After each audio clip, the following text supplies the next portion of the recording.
They were dubbed the Little Green Men, heavily armed fighters with anonymous uniforms who stormed military and Ukrainian government buildings in Crimea 5 years ago. The fighters were clearly backed by Russia, but Moscow denied involvement.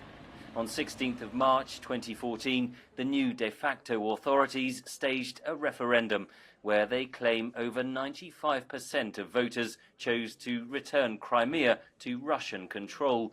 Russian President Vladimir Putin hailed the annexation.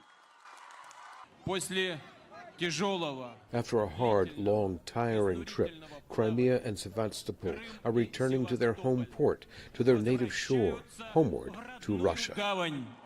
5 years on, Putin returned to Crimea this week and praised the progress made. New power stations have been built. A bridge links Crimea to the Russian mainland. Its limited height restricts shipping into Ukrainian ports. A rail service is due to begin this year.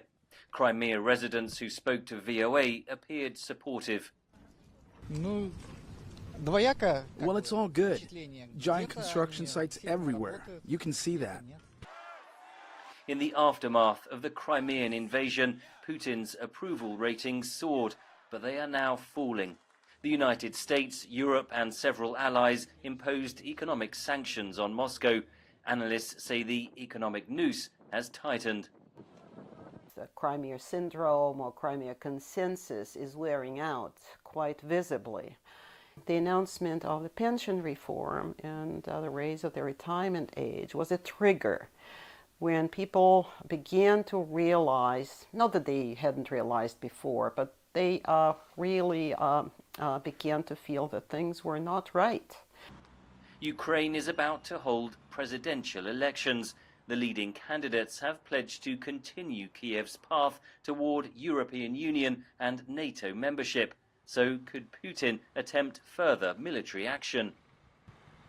Russian politics is much exhausted with Ukraine. And I definitely exclude any kind of military intervention, the closure of the Azov Sea, or, military provocations in Donbass.